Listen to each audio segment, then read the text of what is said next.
Ok.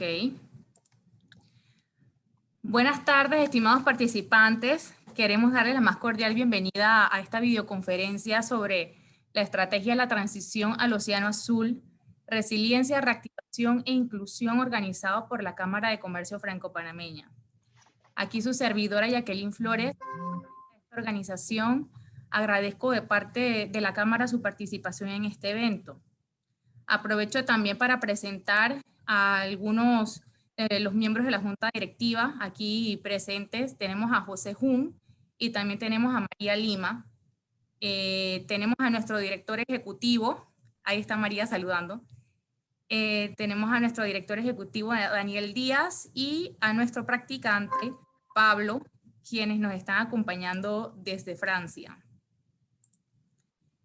También queremos agradecer a la Cámara de Comercio Panameña Alemana y a la Cámara de Comercio Suizo Panameña por todo el apoyo brindado durante la organización de este evento virtual. Siempre es importante mantener sinergias entre nuestras organizaciones con el propósito de brindar servicios y eventos aún más interesantes para nuestros miembros. Es un gusto poder acompañarles esta tarde en conjunto con el excelentísimo profesor Camilo Gaitán. Bienvenido, profesor.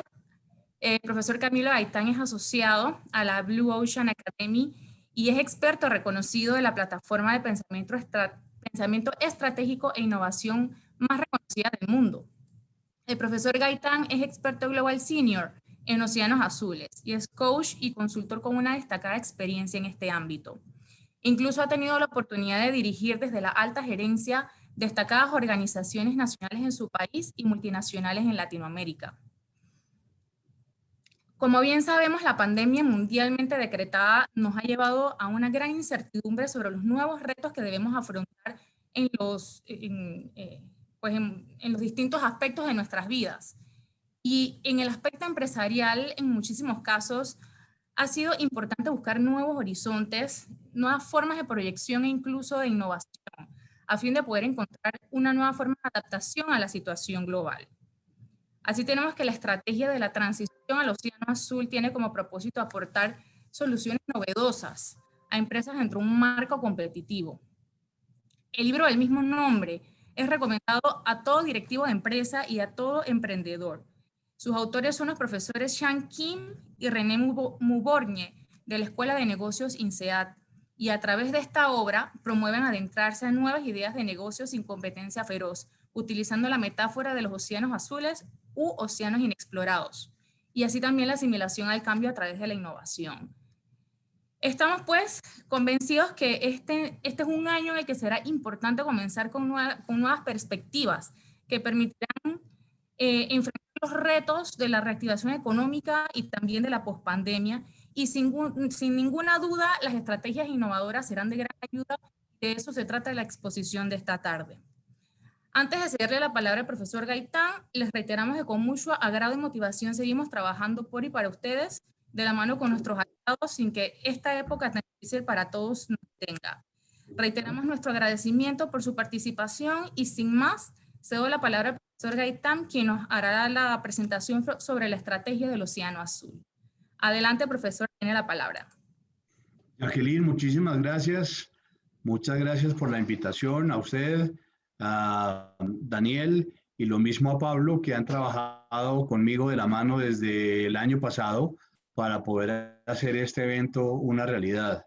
Siempre es importante para nosotros poder tener acceso a foros tan reconocidos, con directivos de muy importantes empresas en un país como Panamá, y les agradecemos mucho que nos den esta oportunidad para contarles un poco de qué se trata la estrategia del Océano Azul y por qué, como bien decía Jacqueline, es importante que en estas épocas de retos, de desafíos, de dificultades, los directivos empresariales, los líderes empresariales tengan una nueva perspectiva para poder mirar hacia adelante y ver qué se viene a futuro, y sobre todo cómo podemos hacer para que lo que venga a futuro esté moldeado por nosotros y no simplemente nos sentemos a esperar a ver qué es lo que llega.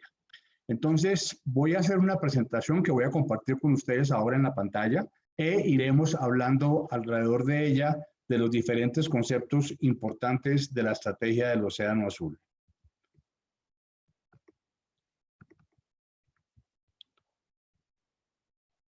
Bueno.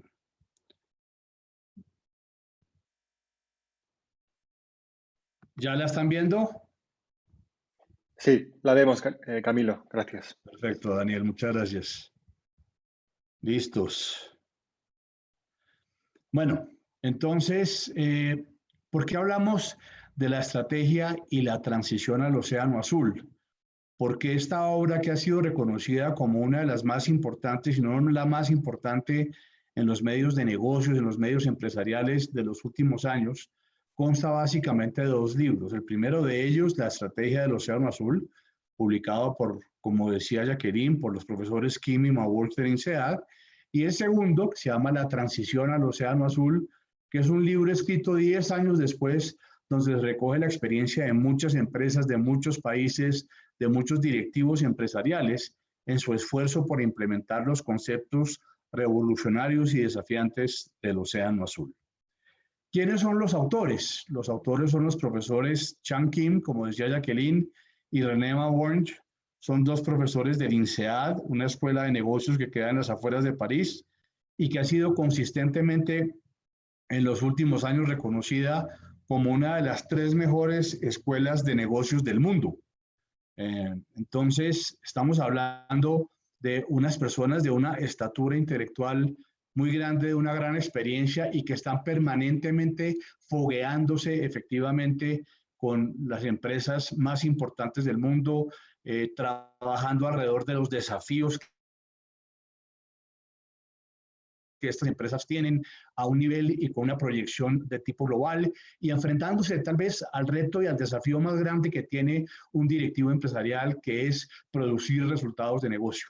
Todo este trabajo, todo este esfuerzo, toda esta visibilidad y esta presencia global le valieron a los profesores Kim y Mawolf el reconocimiento como los pensadores más influyentes del mundo, de noviembre del 2019 a noviembre del año pasado, por un think tank británico muy reconocido que se llama Thinkers 50, Thinkers 50, y que recoge el concepto no solamente de académicos, sino también de consultores, de directivos empresariales, de estudiantes que votan efectivamente para escoger a los número 1 del mundo. Y esos número 1 del mundo son o fueron hasta el año pasado, hasta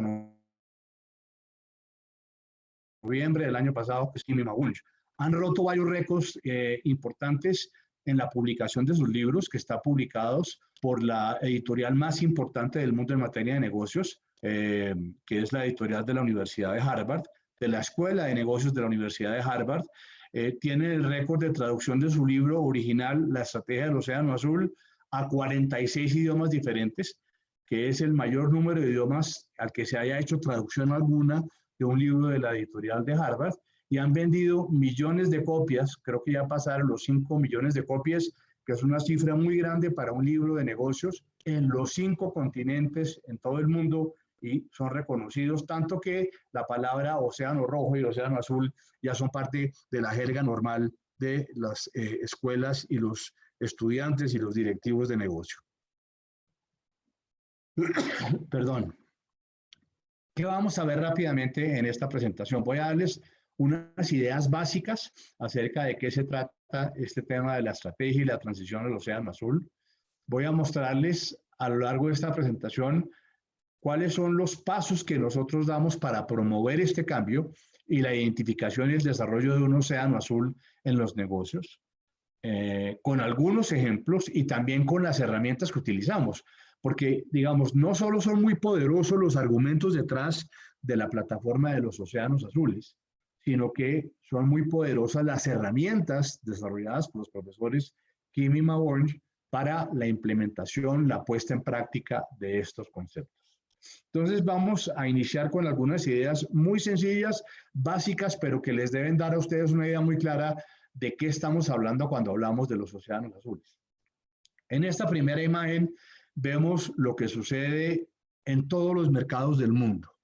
¿Y qué es lo que sucede? Hay una competencia feroz por el mercado, hay una competencia feroz por los clientes, por los compradores, que se disputen todas las empresas que están actuando en él, con mejores o peores argumentos, con más o menos recursos, pero todas persiguen el mismo objetivo, que es captar el mayor número de clientes, vender la mayor cantidad de sus productos y servicios y obtener la mejor rentabilidad del mercado. Esta es la lógica y esa es la dinámica de todos los negocios con ánimo de lucro, también de las ONGs u organizaciones sin ánimo de lucro e incluso también de los gobiernos nacionales y municipales. Hay una competencia feroz por el mercado, por los recursos, por obtener los mejores resultados. Con base en esto, ¿cuál es el primer impulso de quienes están actuando en ese mercado, quienes están dirigiendo una organización, quienes son los líderes de un negocio en ese medio de competencia feroz? El primer impulso natural y comprensible es tratar de ver quién lo está haciendo bien, quién está en su hábitat natural en ese mercado, quién está marcando la pauta, quién está haciendo las cosas que están generando impacto y produciendo resultados e imitarlo. Todos estamos siempre pendientes de lo que hace la competencia, especialmente de lo que hace bien, para poder hacer lo mismo y tratar de hacerlo un poco mejor. Porque claro, queremos aprender y sabemos que esa mejora incremental, esa mejora marginal es importante para que me escojan a mí y no los escojan a ellos. Entonces, la consecuencia de esa competencia feroz es una dinámica imitativa de mejoras incrementales, donde todos estamos haciendo básicamente lo mismo y tratando de añadirle un toque personal, un toque empresarial, en el caso de cada empresa, que marque una diferencia con la de los demás. Y esta dinámica, ¿a qué conduce? Conduce efectivamente a que finalmente todos los productos, todos los servicios terminen siendo muy parecidos cuando no idénticos. Porque obviamente lo que estamos haciendo es mirando qué hacen todos los demás, ellos también nos miran a nosotros y terminan copiando las cosas que les parecen mejores, con algunas pequeñas diferencias, pero que hacen efectivamente que finalmente todos ofrezcamos con muy pequeñas, con muy ligeras diferencias, lo mismo en el mercado. Esa famosa práctica del benchmarking tiene que ver con eso, con querer mirar qué hacen los demás, qué es lo que están haciendo bien para yo poder hacerlo también. Y por eso finalmente todos terminamos pareciéndonos mucho a los otros en el mercado. Todos los productos y servicios terminan siendo muy semejantes en todos los mercados. Y cuando una pasta, una crema dental es más o menos igual a otra, una aerolínea es básicamente lo mismo que otra, un banco es casi idéntico al otro, ¿qué es lo que termina determinando la decisión del comprador? El precio. Cuando los atributos, todos los demás atributos del producto o servicio son básicamente los mismos. ¿Cómo escoge el comprador? ¿Cómo escoge el cliente? Con base en el precio. El precio se vuelve entonces un factor determinante para la escogencia del comprador. Y al volverse el precio ese factor determinante en todos los mercados, y claro, esto es una caricatura porque es un proceso que puede llevar más o menos tiempo, pero la tendencia y la dirección es esa. Cuando el precio se vuelve determinante, sea que sea un descuento directo al precio, sea que sea una promoción, pague uno, lleve dos, sea que se lo llevamos a su casa, cualquier cosa que implique un descuento en dinero o en especie de un producto o un servicio, eso va a ir a golpear directamente el margen de ese producto o ese servicio en la empresa. La empresa empieza a sacrificar lucro. Claro, tiene un margen de maniobra para mejorar con eficiencias y evitar que ese lucro, que esa rentabilidad caiga. Pero ese margen de maniobra es limitado. Ese margen de maniobra tiene límites. Hay un momento donde yo no puedo reducir más el personal, no puedo pagarles menos de lo que les estoy pagando, no puedo traer mejor tecnología a la empresa. Es decir, hay límites para eso. Y cuando uno alcanza esos límites, ¿contra qué tiene que castigar esa disminución del precio? Contra sus utilidades, contra su rentabilidad, que es lo que efectivamente vemos en esta gráfica. Y eso hace entonces que ese mercado se vuelva un mercado sangriento, porque las empresas empiezan a padecer ese recorte de utilidades, ese recorte de lucro, esa caída en las ganancias, Y por eso la metáfora escogida por los profesores Kim y Mawonj fue que esa dinámica empezaba a teñir de sangre, empezaba a teñir de rojo por la feroz competencia en precios a esos mercados. El Océano Rojo es un mercado donde todos los productos o servicios son básicamente los mismos y la competencia muy intensa que se da en él es en función del precio. Y de ahí viene la metáfora de los océanos rojos. Obviamente, hay también unos mercados, o queremos, el propósito de la plataforma y de la propuesta de los profesores de universidad es precisamente buscar alternativas a ese océano rojo. Aquí les resumí en esta diapositiva los elementos centrales de una y otra filosofía, porque precisamente lo que ellos dijeron y pensaron y lo que a mí personalmente me motivó muchísimo a trabajar con la red global de ellos y con la Academia del Océano Azul, es que lo que ellos querían ofrecer era una perspectiva diferente para el tema de la competencia. Todas las herramientas que tenemos para el desarrollo de estrategias están asociadas a la mejora de la competitividad, que tiene que ver efectivamente con la lógica del Océano Rojo. Ellos dijeron, un momentico, esa es una forma de hacerlo y es importante hacerlo, como lo vamos a notar más adelante, pero también es muy importante tener una opción distinta que le permita a uno ver que hay otros caminos y otros horizontes que ellos llamaron Océano Azul. ¿Por qué Océano Azul? Porque no está infestado de competidores, no hay una lucha a muerte por el precio y por las utilidades, no está teñido de sangre de nadie. Muchas veces navega uno muy cómodamente solo en ese océano y es ahí hacia donde uno quiere llegar, por lo menos en una parte de su mercado y de sus productos y servicios, hacia el Océano Azul. La filosofía tradicional, competitiva, estratégica de Océano Rojo es, claro, competir y hacerlo cada vez mejor en los mercados que ya existen. Ya en los mercados que existen, como están definidos, con las reglas de juego establecidas, con el tipo de productos y servicios que se tienen, con las expectativas que ya se les ha enseñado a tener a los clientes. La lógica estratégica de la Océano Azul es, hombre, no se quede solamente compitiendo ahí, porque no vamos a decir que no es importante competir en el Océano Rojo. Claro que lo es. Muchos de los productos y servicios de empresas que han desarrollado océanos azules están también en el Océano Rojo compitiendo ferozmente por conservar una participación y unas ganancias, pero también están trabajando en la creación de nuevos espacios de mercado. Competir en mercados ya existentes, Océano Rojo, crear nuevos espacios de mercado, Océano Azul. Obviamente, si estoy compitiendo en el Océano Rojo, quiero vencer a la competencia. Quiero mostrarle que los clientes me prefieren a mí sobre los rivales que tengo en el mercado.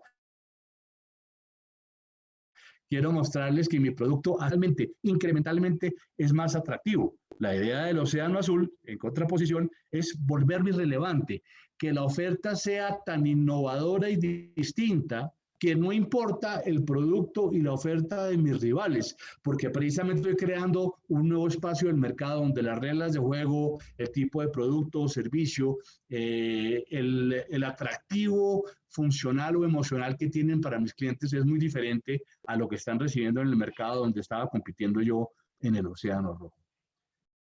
También es un elemento de esta filosofía tradicional competitiva del Océano Rojo explotar la demanda que ya existe, la pelea sobre los clientes que ya están comprando en el mercado, los que están pagando la matrícula para estudiar en una universidad, los que están comprando productos para incontinencia de adultos, los que están pagando por las bebidas refrescantes que toman con sus comidas en el día a día, los que están pagando por el tiquete de la aerolínea, los que están abriendo la cuenta bancaria en el banco. Entonces, la pelea desde la perspectiva tradicional es sobre ese agente que ya está comprando en el mercado y obviamente lo que yo quiero es quitarle clientes a mi competencia, hacer que ellos me compren a mí en vez de comprarle a ella. Desde la perspectiva del Océano Azul, vamos a ampliar estos conceptos más adelante, la idea no es trabajar o pelear o competir por los clientes que ya están en el mercado, es competir o traer mejor a los clientes del mercado, que están alejados del mercado donde nosotros estamos operando. Y aquí viene una diferencia también importante, que es una distintiva tradicional en estrategia, porque en estrategia tradicionalmente uno escoge el camino del bajo costo o de la gran diferenciación. El bajo costo implica en general ofrecer lo mínimo posible en cada factor de competencia, pero a un precio muy cómodo. El camino de la diferenciación es hacer una gran oferta en cada factor de competencia, pero obviamente a un costo altísimo. Y lo que nos enseñaron tradicionalmente en estrategia es que uno debía escoger un camino o el otro. Lo que los profesores Kim y Moore dicen, no señores, lo que hay que hacer es las dos cosas, olvidarnos de esta falsa disyuntiva, como la llaman ellos. Hay que tratar de entregarle un mayor valor al cliente y al mismo generar o hacerlo a un menor costo. No es o, sino y. Ya explicaremos más adelante algunos de estos conceptos. ¿Qué es lo primero que uno tiene que hacer para entender, digamos, cuál es el alcance que puede tener una iniciativa de Océano Azul para su organización? ¿Y cuál es la lógica competitiva del mercado en el que está actualmente? Para eso utilizamos una herramienta que se llama la herramienta el lienzo estratégico. Al español, a los libros en español, cuadro estratégico. A mí me gusta más hablar de lienzo estratégico por dos razones, porque la palabra en inglés es strategic canvas, canvas es lienzo, y porque esto de la estrategia, como toda la gerencia de administración, tiene un poco de ciencia, pero también tiene de arte. Eso es fundamental. Entonces, el lienzo estratégico básicamente es una gráfica, una sola hoja. Y fíjense lo importante, y quiero hacer énfasis en esto, de las herramientas que forman parte del arsenal de la plataforma de los océanos azules. No son solamente conceptos muy poderosos, muy convincentes, o que lo llevan a uno a querer llevarlos a la práctica, a seguir ese camino en su empresa, sino son las herramientas que los acompañan, las herramientas que permiten operacionalizarlos y aplicarlos en la práctica. La primera de ellas, el lienzo estratégico. ¿Qué es el lienzo estratégico? Es básicamente una gráfica en dos dimensiones. En una de ellas están los factores de competencia. Ahorita vamos a ver algunos ejemplos, que son aquellas características o atributos del producto o el servicio sobre el que las, sobre el que las empresas compiten en el mercado. Y en el otro eje, el eje de las Ys, está efectivamente el nivel de la oferta de la empresa respecto a cada factor de competencia. Entre más alta sea la oferta de valor, pues más alto se va a graficar ese punto respecto a cada factor. La unión de los diferentes puntos que representan la oferta de valor de la empresa respecto a cada factor se llama la curva de valor o el perfil estratégico de la empresa. Y esa, señoras y señores, es la representación gráfica de mi estrategia de negocios. No es algo maravilloso que uno pueda representar, no en una gran cantidad de hojas y de cuadros y de números cuál es su estrategia, sino en una sola hoja, de manera gráfica, muy visualmente, y comunicar y entender cuál es su estrategia de negocios. Eso es lo que hacemos con el lienzo estratégico y es el primer paso que se da en el proceso. Entendamos cuál es la estrategia actual en este momento y cómo se compara con la de los demás. Por ejemplo, si uno solamente estuviera graficando efectivamente su estrategia de negocios y su curva de valor o su perfil estratégico diera algo así, ¿qué ve uno en esta curva? Ve una oferta muy alta en la mayoría efectivamente de factores de competencia, una oferta muy alta, ¿cierto? Claro, una oferta alta también implica un gran costo. Si yo estoy ofreciendo una infraestructura espectacular, unas habitaciones inmejorables, toda suerte de servicios para el huésped, toda suerte de restaurantes, áreas húmedas, zonas de descanso, una gran cantidad de personal para atender hasta su más menor capricho, pues hombre, naturalmente en un hotel así el precio va a ser alto. Todo lo que uno le ofrece a un cliente en un producto o un servicio tiene un costo. Y ese costo va a impactar el precio. porque obviamente yo necesito recuperar con el precio que cobre por mi producto o mi servicio lo que estoy ofreciendo. Entonces, aquí tenemos un ejemplo de una, entre comillas, estrategia donde se ofrece mucho en cada factor de competencia a un precio muy alto. Pero ojo, aquí hay un punto importante para notar. No necesariamente una mayor oferta en cada factor de competencia es mejor. Lo que nosotros hemos aprendido con el tiempo es que es importante que una estrategia, que un perfil estratégico tenga acentos, tenga una personalidad. Es decir, ofrezca de golpe mucho en algunos pocos factores y no tanto o nada en otros, a que ofrezca mucho en todos los factores. A esta gráfica, a esta oferta, si esta fuese mi curva de valor, yo diría, nos falta personalidad, nos falta carácter, no sabemos realmente por qué nos queremos destacar, porque nos estamos destacando en todo, cobrando un precio exorbitante y al cliente no le queda muy claro, al fin de cuentas, qué es lo que es distintivo de nuestra oferta frente a los demás. La mayoría de empresas, cuando arrancan con este ejercicio, que es un ejercicio muy interesante de hacer, y tratan de graficar su curva de valor versus la curva de valor de su competencia en el mercado, se encuentran con un lienzo estratégico de esta característica, donde básicamente las dos ofertas son muy similares. Son ofertas muy similares. Y esto lo que hace es corroborar lo que estaba diciendo al comienzo de mi presentación, de que esta es la característica de los océanos rojos. Cuando las ofertas son muy parecidas, cuando exigen muy pocas diferencias. Y cuando esto ocurre, ¿con base en qué decide el comprador? Sí, señores, con base en el precio, porque finalmente le da lo mismo la oferta A o la oferta B. Entonces, esta es una forma muy rápida, muy sencilla, muy visual, muy directa, muy sin lugar a dudas de comprobar cómo está mi oferta de valor, cómo está mi estrategia con la de la competencia en mi mercado. Muy bien. Voy a desarrollar un par de ejemplos en mi presentación, porque creo que los ejemplos tienen la virtud de ser historias particulares que muestran cómo se van dando las cosas. Vamos a ver el ejemplo de un hotel, que creo que es un servicio que todos hemos utilizado alguna vez en la vida.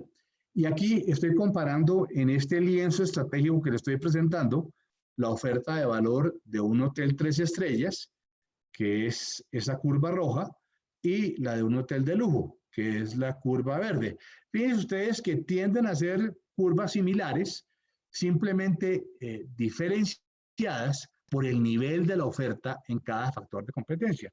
Aquí ven ustedes unos ejemplos muy claros, muy ilustrativos de lo que pueden ser los factores de competencia en un negocio, en un mercado como el de la hotelería.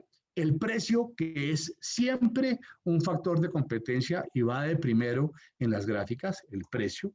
En este caso de los hoteles, la recepción, la existencia de porteros y botones, la oferta de restaurantes, el lobby, los tipos de habitación que ofrecen, el tamaño de la habitación, el ambiente de descanso propicio para dormir en el hotel, una ubicación prime o de primer nivel en la ciudad y los amenities o extras gratis que el hotel puede dar. Obviamente, en todas ellas, el hotel de lujo está por encima del hotel 3 estrellas. Uno no hubiera esperado nada diferente, aun si no supiera que es un lienzo estratégico. Pero lo interesante es poderlo ver plasmado efectivamente en un lienzo, en donde las curvas, como vuelvo e insisto, tienen una forma relativamente parecida, con niveles distintos, porque son dos segmentos de mercado también diferentes, en cada uno de los factores de competencia. Este lienzo estratégico, como ustedes también ven ahí, lo llamamos el lienzo estratégico como es, porque en el proceso de la transición al océano azul, uno sigue dos pasos. El primero de ellos, donde representa el estado actual del juego, de la competencia en el mercado. Ese es el lienzo estratégico del mercado como es, que es el que les estoy mostrando. Cuando hace todo el proceso, va a desarrollar un lienzo estratégico que se llama el lienzo estratégico del mercado a ser, lo que yo quiero ser cuando desarrolle mi estrategia de Océano Azul. Son dos momentos que me deben permitir captar visualmente muy rápidamente las diferencias entre el momento de arranque, el primer momento, y el momento de llegada, el momento de consolidación de la idea de Océano Azul. Aquí también quiero mostrarles un ejemplo de ciudades, porque obviamente la estrategia del Océano Azul se aplica también al caso de ciudades, de países, de gobiernos municipales. Dos ciudades que han trabajado con este modelo, Shanghái y Kuala Lumpur, ambas en Asia. Ustedes ven que aquí efectivamente los factores de competencia son distintos. Es el impuesto que pagan las zonas francas, pensando en qué tanto pueden ser atractivas o cuál es la estrategia de estas ciudades mejor para atraer inversionistas que se quieran instalar en ellas. Entonces, el impuesto corporativo que deben pagar es importante, los aranceles que deben pagar para la importación de sus materias primas, maquinaria, etcétera, el tamaño del mercado doméstico, pues imagínense, importantísimo, la barrera del lenguaje, porque son todas generalmente compañías foráneas que llegan a ciudades, las barreras para el inicio del negocio, qué tan fácil es empezar el negocio, una normatividad que sea transparente, que no deje lugar a dudas, que disipe temores, la eficiencia logística de la ciudad, importantísima, la libertad para repatriar capital y utilidades, que les permita tener certeza sobre la seguridad de su inversión, el hecho de que el 100% de lo que llevan pueda ser propiedad extranjera, que no tengan que invitar a un inversionista local o darle al gobierno un porcentaje de su inversión como garantía de su estadía en la ciudad. Y finalmente, el que cuenten con un sistema judicial transparente en las zonas francas. Y fíjense ustedes que como en el caso anterior, cuando uno grafica ese perfil estratégico, esa curva de valor de Shanghái contra Kuala Lumpur, pues ve que son muy parecidas. Siguen estrategias muy similares. Las ofertas de valor coinciden en muchos casos o tienen pequeñas diferencias que no hacen o no alcanzan a hacer una gran diferencia entre la estrategia de uno y otro. Pero claro, una cosa es decirlo, otra cosa es verlo gráficamente en un lienzo estratégico. Muy bien. Ese es el primer paso, la primera herramienta, los lienzos estratégicos y comprender la dinámica estratégica de cada negocio. Eso es fundamental, porque cuando uno se ve tan similar, tan pegado, tan semejante a su competencia, pues empieza a preocuparse, porque ya sabe que va camino al océano rojo, camino a la competencia por precio, camino al desangre financiero, camino a la caída de sus utilidades. Y eso para cualquier directivo empresarial es preocupante. Porque hay que pensar cómo voy a crecer mañana, cómo voy a poder mantener siquiera la subida que tengo, de dónde va a venir la rentabilidad del futuro. Entonces, ya con esta primera aproximación, con tratar de entender cuál es la dinámica actual, y créanme que eso toma su tiempo, es fundamental tener esas herramientas y esos elementos de juicio para lo que viene después. Les decía que en la perspectiva del Océano Azul nos enfocamos en los que no son clientes del mercado, no en los que ya están comprando en el mercado. Si yo soy de una determinada universidad, pues no voy a estar pensando solamente, claro, uno puede seguir desarrollando estrategias competitivas en quienes estudian en otras universidades. Voy a querer fijarme en quienes no están estudiando en las universidades. En el caso de Colombia, aproximadamente el 75% de los bachilleres que salen del colegio y podrían entrar a la universidad, nunca entran a la universidad o entran y abandonan los estudios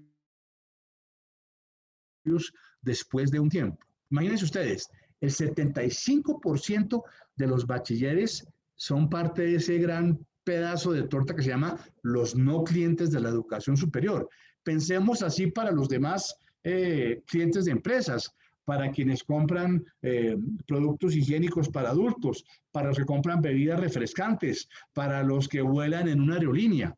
¿Cuántos están efectivamente por fuera del mercado y forman esa masa de no clientes de ese mercado? Fundamental es entender qué es lo que los aparta. Y por eso la pregunta en esta diapositiva es, ¿Debe ser el cliente siempre rey?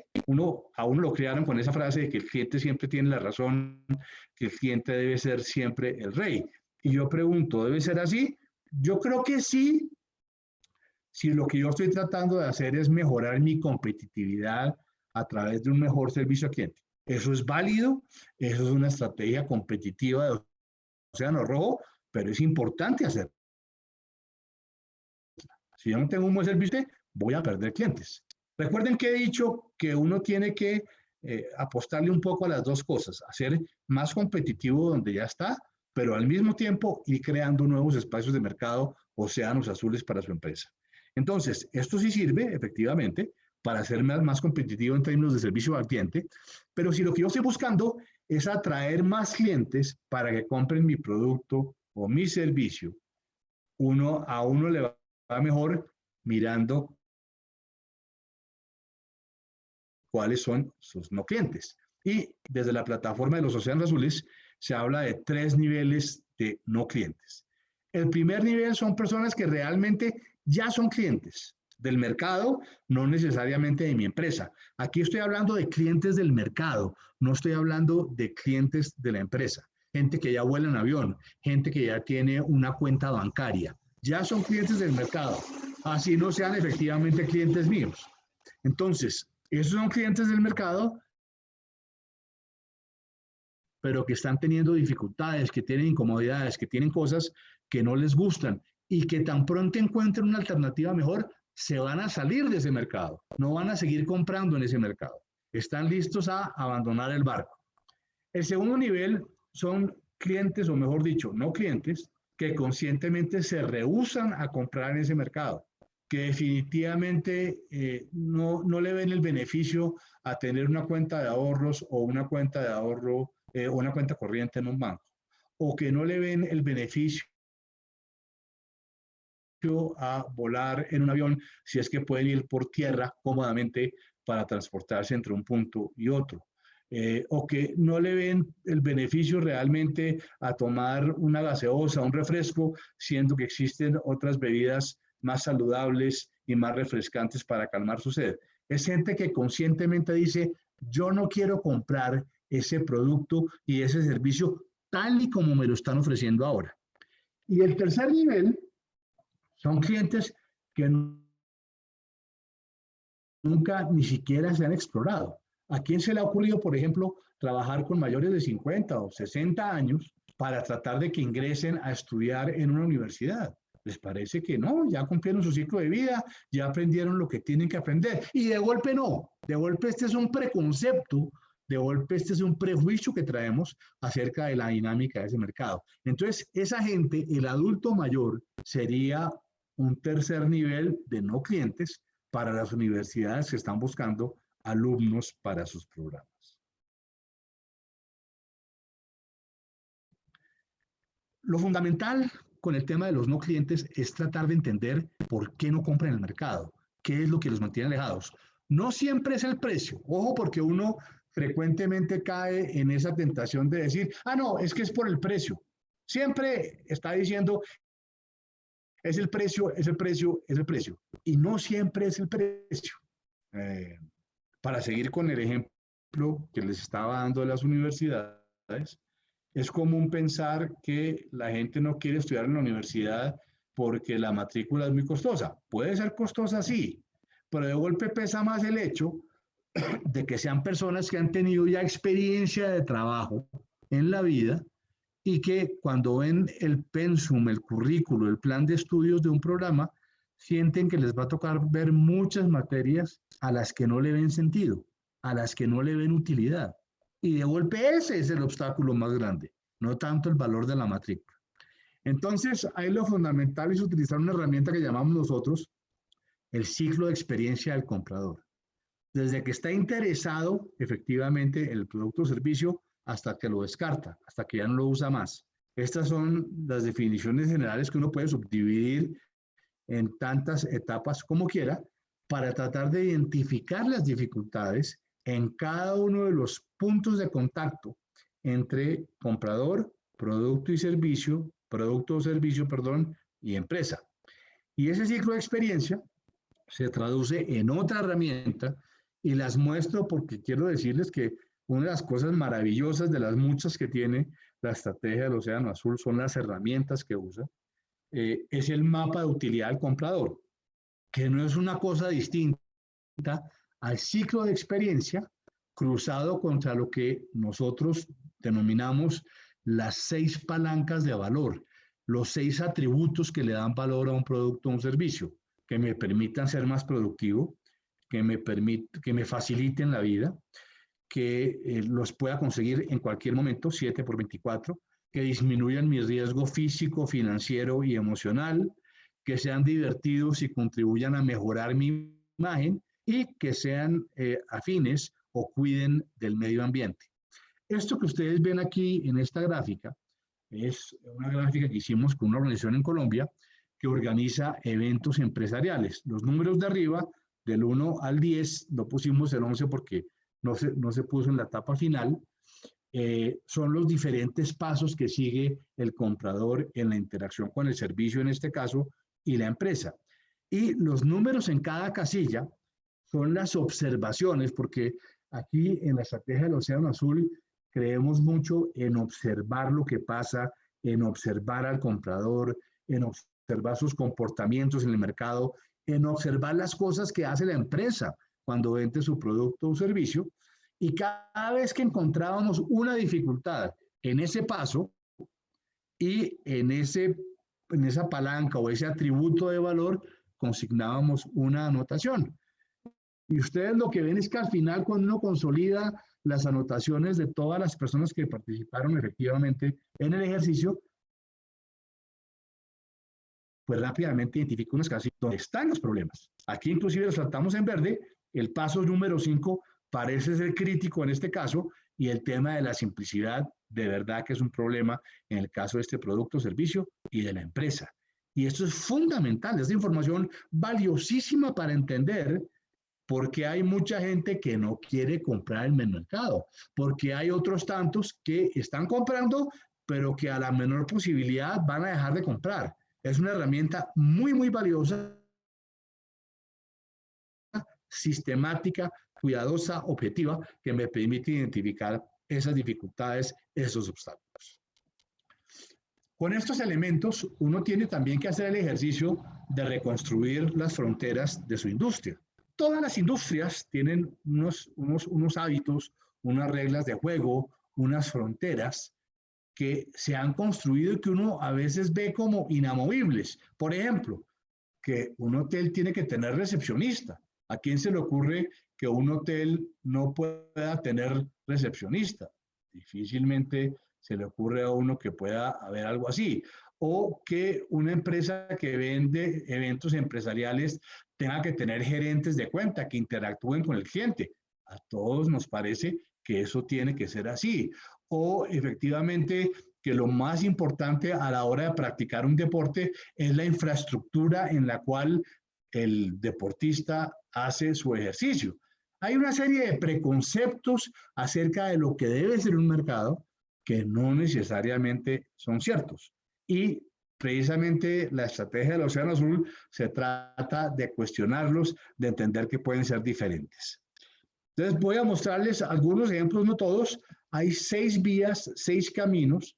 Nuevamente son herramientas que utilizamos, que ofrecemos para tratar de repensar las fronteras de mercado y entender efectivamente cómo las podríamos reconstruir. Miremos el primero, el de las industrias alternativas. Tradicionalmente, ¿qué hace uno? Uno se enfoca en los competidores del mismo mercado en el que está. Uno se enfoca en ver qué es lo que ellos están haciendo y cómo puedo hacerlo yo mejor. ¿Qué invita a hacer el Océano Azul? Invita a explorar industrias alternativas a la propia. Y aquí hay un ejemplo que seguramente todos ustedes conocen porque está en el primer libro de los profesores Kim y Bowen, que es el caso famoso del Circo del Sol, que ha tenido muchísimas vueltas, pero que como producto, como espectáculo, no se enfocó en hacer lo mismo que hacían los circos tradicionales, sino que miró más bien a espectáculos como la música, los conciertos, el teatro y la danza, y los incorporó a su espectáculo. Y ese fue parte de su grandísimo éxito. Anteriormente a los circos solamente iban los papás y un poco a regañadientes para llevar a sus hijos. Después de que apareció el Circo del Sol, se volvió un espectáculo para adultos, sobre todo, incluso para niños también, pero sobre todo para adultos. Muchas grandes corporaciones para atender a sus clientes los llevaban a un espectáculo del Circo del Sol. Entonces, ¿qué es lo que tenemos que hacer ahí? Identificar qué industrias cumplen la misma función, en este caso el entretenimiento, pero tienen una forma distinta. Y mirar qué podríamos aprender de esas industrias alternativas para incorporarla a nuestro producto o servicio. Voy a hablar de la tercera, la cadena de compradores. Tradicionalmente, ¿qué hace uno en la perspectiva estratégica competitiva? Pues se enfoca en atender cada vez mejor a quienes son los compradores habituales de mi producto o servicio. El Océano Azul invita a mirar o a identificar otros posibles compradores, bien porque ellos influyen en la decisión del comprador habitual o porque ellos mismos pueden convertirse efectivamente en compradores. Y el ejemplo que les traigo es el ejemplo de un dispositivo desarrollado por un laboratorio danés, Novo Nordisk, que se dejó de enfocar en los médicos como quienes eran los influenciadores habituales y reconocidos de la insulina para los diabéticos y se enfocó más bien en los diabéticos mismos e identificó que había una dificultad muy grande, muy incómoda para ellos en la aplicación de la dosis de insulina. Y en la fotografía de la izquierda de abajo, ustedes ven lo que desarrollaron ellos, que esfero, se llama el Novopen, porque parece un esfero, un estilógrafo, donde efectivamente el diabético no solamente se puede aplicar mucho más fácilmente la dosis, sino que se lo está recordando permanentemente y tiene otra serie de funciones que le ayudan a administrar su medicina muy cumplidamente, perdón, muy efectivamente, y además sin el estigma social que había, porque también lo había, en torno a inyectarse en un momento dado, en un sitio público. Y esto disparó efectivamente las ventas de la insulina de ellos, que de golpe no era la mejor insulina desde el punto de vista de su pureza para los médicos, pero sí lo era desde el punto de vista de la conveniencia para los pacientes diabéticos. Otro ejemplo importante, la orientación de la industria, el quinto paso. Desde la perspectiva del Océano Rojo, el enfoque está siempre en mejorar el precio en el marco de esa estructura o orientación funcional o emocional que tiene una determinada industria. Desde la perspectiva del Océano Azul, el enfoque es más bien repensar la orientación funcional que puede tener o emocional que puede tener el mercado objetivo del que uno está hablando.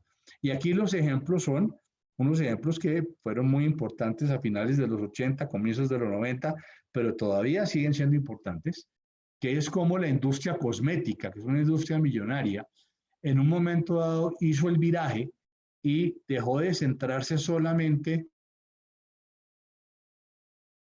en el enemas y jabones y nutrientes y mascarillas más efectivas para los compradores y compradoras de este producto, y se fue por el lado de desarrollar productos con ingredientes naturales, cuya elaboración era respetuosa de la naturaleza, con aromas y esencias también naturales que eran importantes para el comprador. Es decir, habiendo sido una industria muy orientada hacia lo funcional, que era la efectividad del jabón, de la crema, de la loción, se fueron a darle una orientación más emocional, en el sentido de que no solamente fuera buena esa loción, ese jabón, esa mascarilla, sino que también atrajera al comprador por el hecho de ser natural, por el hecho de ser respetuosa del medio ambiente, por el hecho de sintonizarse con esos valores ecológicos cada vez más importantes en ese mercado.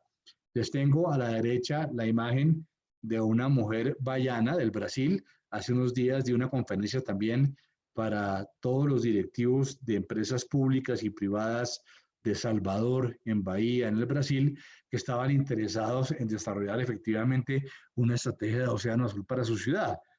Y lo puse porque es que cuando uno lee sobre Bahía y sobre El Salvador, yo desafortunadamente no he podido estar allá y pensé que esta iba a ser la oportunidad, pero con la pandemia no se pudo. Pero lo que quiero decirles es que toda la estrategia turística de Bahía, de este estado hermoso del Brasil, está construida sobre la historia y la cultura, la mezcla de cultura, el sincretismo cultural y religioso que tiene ese estado, esa ciudad y su población, pero se han olvidado un poco que es un gran atractivo emocional, es un gran atractivo emocional.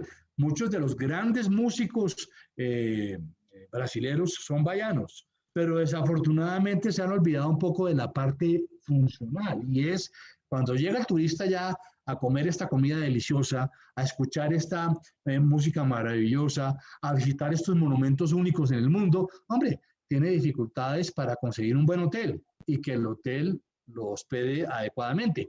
Tiene dificultades para poderse transportar, tiene dificultades para conseguir boletas para los espectáculos, tiene dificultades para conseguir cupos en los restaurantes. Entonces, lo que les decía, hay que mirar no solamente ese gran atractivo emocional de Salvador y de Bahía, sino hacer que también sea funcional para quienes finalmente deciden pasar sus vacaciones allá. ¿Cuál es el atractivo de mi industria?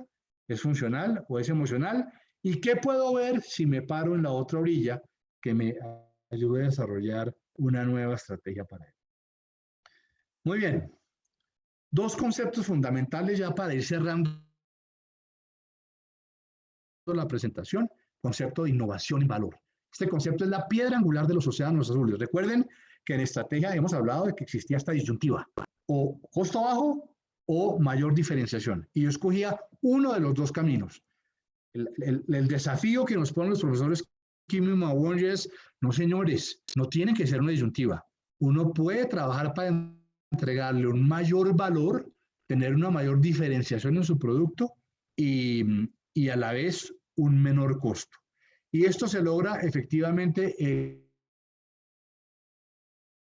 eliminando atributos que impactan favorablemente el costo e incrementando, creando nuevos factores de competencia que le entregan al comprador un mayor valor. Ya vamos a ver un par de ejemplos sobre esto. Por eso la matriz fundamental, si en la estrategia competitiva la matriz fundamental es la matriz DOFA o FODA, como se le conoce, fortalezas y debilidades, oportunidades y amenazas, su equivalente con un sentido muy diferente en los océanos azules es la matriz ERIC. ¿Qué puedo eliminar y qué puedo reducir? Eliminar factores que de golpe se dan por descontados en una industria y de golpe se pueden eliminar. ¿O dónde puedo reducirlos significativamente por debajo del nivel de estándar de la industria? ¿Y qué podría incrementar bien por encima del nivel estándar de la industria o crear nuevos factores que nunca han sido ofrecidos antes? Entonces, vamos a recoger el ejemplo nuestro del hotel. El ejemplo que les traje es de los hoteles Citizen, que son hoteles que han crecido exponencialmente en el mundo entero, una industria muy, muy roja, una industria con muchos desafíos, y ellos lograron, sin embargo, y creo que ya están inclusive en los 5 continentes también, habiendo empezado con 3 hoteles en Europa. Este era el lienzo que nosotros teníamos cuando les mostré el lienzo estratégico como es de un hotel 3 estrellas versus un hotel de lujo, y aquí les traigo entonces la curva de valor o el perfil estratégico de hoteles Citizen, que no solamente cambió la oferta de valor en los factores de competencia, ustedes los ven abajo, que ya teníamos, sino que introdujo 3 nuevos factores de competencia. El auto-check-in, es decir, que la gente llegaba al hotel, no tenía que haber un recepcionista, no tenía que ir a un front desk, sino que llegaba a un kiosco como un cajero automático y se chequeaba, con un ambiente comunitario donde la gente sabía dónde podía conseguir el café, los refrigerios, los instrumentos, los elementos de oficina, etcétera, y los compartía con los demás huéspedes del hotel sin ningún inconveniente, y con funcionarios o empleados multifuncionales que hacían diferentes tipos de tareas y que ellos decidieron llamar embajadores. Esos 3 nuevos factores de competencia fueron creados y añadidos a la oferta de los hoteles Citizen. Y esta es la curva de valor de esos hoteles. Fíjense ustedes que reduce dramáticamente la oferta de valor en unos factores e incrementa creando nuevos factores también a la derecha. ¿Qué eliminó? Eliminó la recepción, eliminó los porteres y botones, eliminó los restaurantes, que a uno le parece increíble que un hotel no tenga restaurantes. La reflexión de ellos fue, hombre, si nosotros vamos a estar, fíjense ustedes que la ubicación prime de ellos es excelente, es como la de los hoteles de lujo, está muy arriba. Si estamos en los mejores sitios de la ciudad, hay restaurantes alrededor. ¿Por qué tendríamos que tener uno nosotros? Y la eliminación del lobby, con la reducción de tipos de habitación, tamaño de habitación, pero mejorando dramáticamente la ubicación, los extras gratis, el auto check-in, el ambiente comunitario y las embajadores. Fíjense lo más importante, la curva de valor, el perfil estratégico de Hoteles Citizen es totalmente diferente, sigue una forma totalmente distinta a la de los otros hoteles. El otro ejemplo que les traje de una ciudad es el de Dubái. Dubái hace 25 años era básicamente un desierto, plagado de tribus nómadas, donde más del 80% de la población era rural. Esa proporción se ha invertido hoy y es una ciudad ícono del mundo, con edificaciones que son landmarks, son rasgos distintivos, no solamente de Dubái, sino del mundo civilizado, en una región del mundo muy turbulenta, de gran violencia política, de muchas dificultades. Esto es lo que teníamos en el lienzo que les mostré para comenzar la presentación, con la curva de valor de Shanghái, y ahora les muestro la que corresponde a Dubái. Fíjense ustedes que nuevamente es una curva de valor muy distinta, que sigue una forma muy diferente a la de Shanghái, reduce dramáticamente la oferta en algunos puntos, aumenta sensiblemente la oferta en otros puntos, y tiene también, porque eso es parte del trabajo que hacemos en Océanos Azules, es desarrollar una etiqueta, tagline en inglés se llama, que le permite a uno resumir en una frase muy sencilla el espíritu de la estrategia. Es mucho más difícil hacerlo que decirlo. Parece algo sencillo, no lo es. Pero es una muy buena prueba de si yo tengo claro mi estrategia cuando desarrollo esa etiqueta. Fíjense ustedes, ningún impuesto corporativo se le cobra a quienes van a hacer negocios, no cobran tampoco aranceles comerciales. El tamaño doméstico, pues obviamente es pequeño frente a un mercado como el de Shanghái. La barrera del lenguaje es mínima porque se han preocupado efectivamente de que la gente que atiende a los empresarios o a las empresas que se van a instalar allá hablen los idiomas nativos de ellos, el inglés, el francés, el alemán.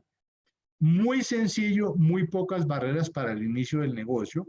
Y aquí donde es importante tener alta la oferta, la normatividad transparente, la eficiencia logística, la libertad para repatriar utilidades, la posibilidad de que la propiedad sea 100% extranjera y un sistema de búsqueda transparente, ellos han estado muy por encima de lo que es tradicional en ciudades como Shanghái y como Kuala Lumpur. Entonces, fíjense ustedes que se tratan de herramientas, de filosofías, de reflexiones estratégicas que no se limitan a empresas, pueden ser de ciudades, pueden ser de gobiernos, pueden ser también de organizaciones sin ánimo de lucro. Lo fundamental es que nuestro lienzo estratégico, nuestra curva de valor, nuestro perfil estratégico hacer tenga una forma totalmente distinta a la que teníamos antes, reduciendo y eliminando en algunos casos para bajar el costo y aumentando o creando nuevos factores de competencia para mejorar la diferenciación. Muy bien, unas anotaciones finales y con esto cierro. Creo que es importante que ustedes se lleven el mensaje de que la estrategia también es acerca de cómo crear. Eso es fundamental. No es solamente competir y superar a los rivales, es crear nuevos espacios de mercado. Y se pueden hacer las dos cosas, porque nosotros de ninguna manera estamos diciendo que uno tiene que ser rojo o azul. No, de ninguna manera.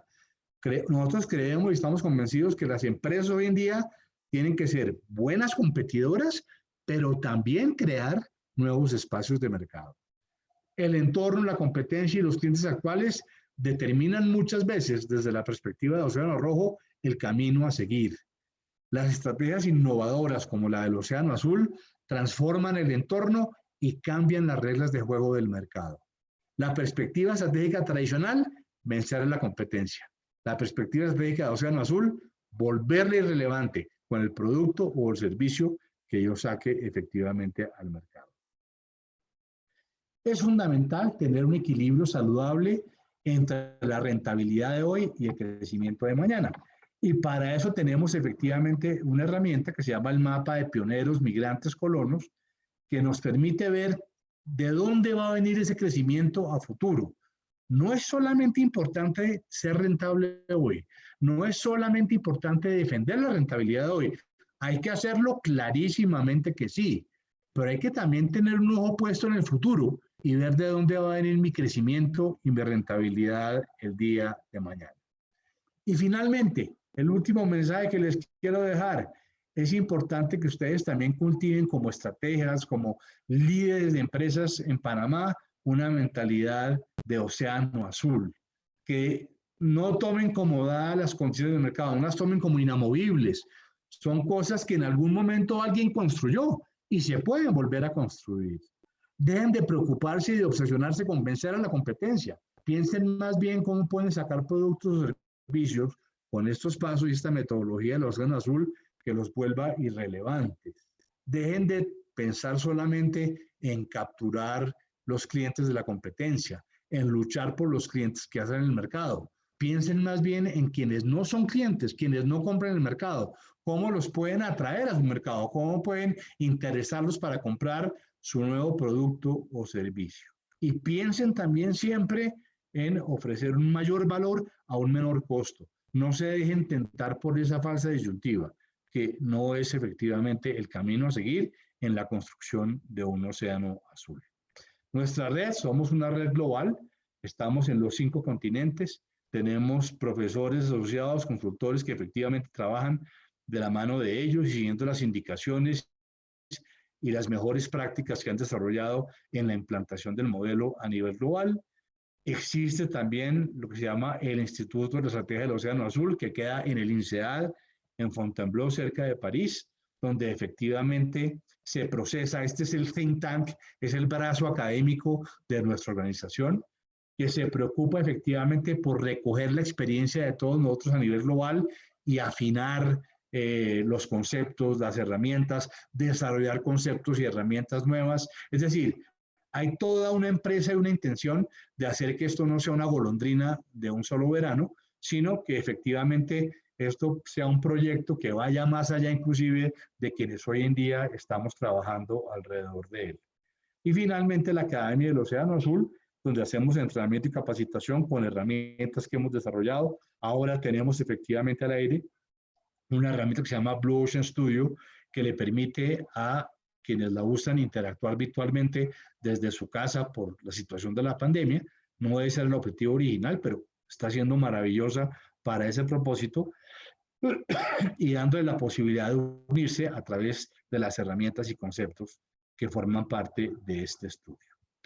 Aquí algunos ejemplos de firmas con las que hemos trabajado en las Américas, en Brasil, en Ecuador, en Colombia, en Chile, en México, en Guatemala. Hemos estado en diferentes países que efectivamente han querido de alguna manera aplicar estos conceptos y siguen trabajando con nosotros en iterativamente hacer estas reflexiones para llegar efectivamente allá. Muy bien, creo que eso es. Muchísimas gracias por esa invitación.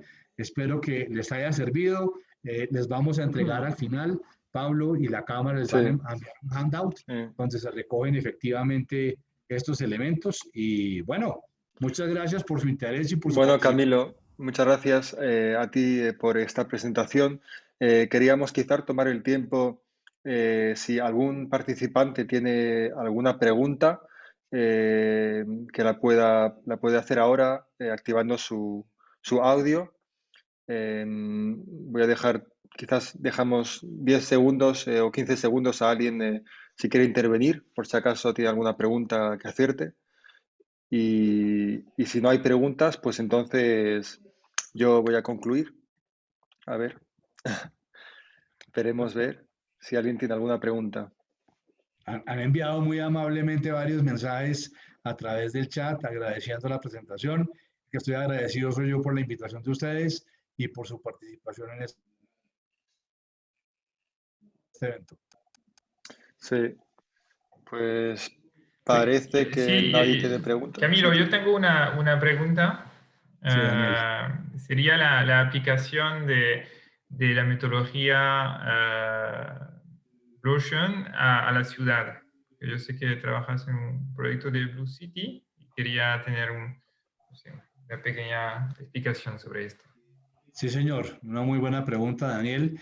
En el handout tenemos algunos ejemplos de lo que se ha hecho con algunas ciudades en la aplicación de la metodología.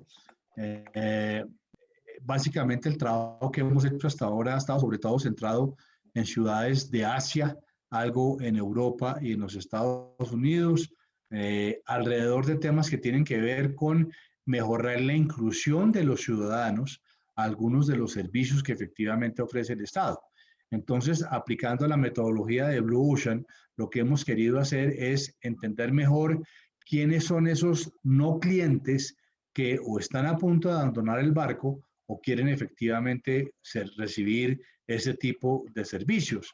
A nivel, por ejemplo, de servicios públicos, que tú sabes que en muchos países tienen grandes limitaciones y que a través de conceptos como la estrategia del Océano Azul han permitido efectivamente llevar estos servicios a la población menos favorecida. Recuerdo en este momento el ejemplo de unas fotoceldas solares que sirvieron para llevar la energía eléctrica a muchas ciudades de un país africano que tenía dificultad efectivamente para hacer tendidos de redes eléctricas en las regiones más aportadas de la geografía nacional. Y a través de un proceso en donde no se les vendía esta célula solar, esta fotocelda solar, sino que se les arrendaba y ellos pagaban solamente por su uso, con la gran ventaja de que no tenían que pagar por la instalación de la red eléctrica en su casa, permitieron elevar sustancialmente el nivel de electrificación que tenían efectivamente en ese país. En otros países el trabajo que se ha hecho se ha enfocado, Daniel, en mejorar el turismo, por ejemplo, cómo atraer más turistas a la ciudad, tratando de identificar dónde están las dificultades que ellos tienen. Mencionaba el caso de Salvador en Bahía, que es una ciudad, un destino turístico con un gran atractivo emocional por la cultura, por la historia que tienen, pero con un muy bajo atractivo funcional por todas las deficiencias en infraestructura, en hotelería, en seguridad y en servicios.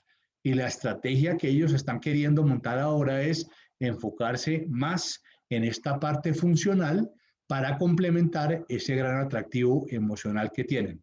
Son conceptos, como tú bien dices, Daniel, que aplican perfectamente a ciudades, a países, a productos, a servicios, y en este momento de pandemia, de necesidad de reactivación, son fundamentales, porque invitan a pensar cómo podemos hacer para entregarle un mayor valor a un menor costo a ese cliente.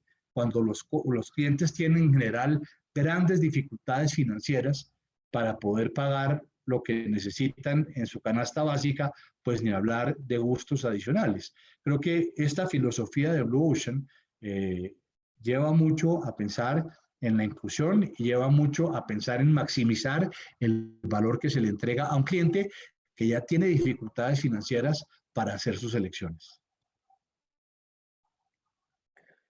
de acuerdo, Camilo. Muchas gracias por tu respuesta. Gracias. A mí es verdad que también como joven, diría, me interesa mucho tu presentación porque invita a pensar más allá de lo tradicional, eh, fuera de los marcos. Y es verdad que en un mundo tan competitivo como el nuestro, da gusto oír que hay estrategias que existen para salir de esa competición tan fuerte e intentar innovar, intentar ver algo más allá de eso y crear cosas nuevas, ¿no? Porque con tantas cosas creadas, a veces pensamos, yo qué podría crear de nuevo en todo esto, ¿no? ¿Sabes? No vemos muy bien. Y es verdad que esa estrategia me parece que invita a ver más allá de eso, a crear cosas nuevas y me ha parecido muy interesante a mí de mi punto de vista de joven que entra en el mercado laboral. Eh, Muy interesante, muchas gracias. A ti, Pablo, muchas gracias. Así que nada, quiero concluir, creo que nadie más tiene preguntas. Agradecer a todos por vuestra participación en el webinar, vuestro apoyo. Agradecerte a Camilo, a Daniel, a Jacqueline por vuestra participación, vuestro apoyo en la organización del webinar. También agradecer a Ilona, mi colega que también trabaja con nosotros en la cámara y que también estuvo ayudando. Y recordar a todos los participantes que también tenemos redes sociales y que nos podéis seguir en Facebook, LinkedIn, Twitter, Instagram, y que estamos ahí, somos muy activos. Estaremos organizando más webinars a lo largo de estos meses y esperamos que asistirán y podremos verles más a menudo. Y no duden en contactarme también directamente por mail, al mail de eventos, si por si acaso también quieren ustedes organizar un webinar y tienen ideas de webinar, nosotros estaríamos, por supuesto, muy interesados también. Así que nada, pues muchas gracias a todos vosotros y que tengan una muy buena tarde. Muchas gracias, Camilo, por tu presentación excelente y nada, nos vemos pronto. Muchas gracias. A ustedes muchas gracias, Jacqueline, Hasta Daniel, luego. muchas gracias. Chao, chao. Hasta luego. Gracias a todos. Gracias. Pablo, por tu ayuda, muchas gracias, siempre a la orden y muy amables por la invitación. Que estén Gracias. bien, chao. Chao.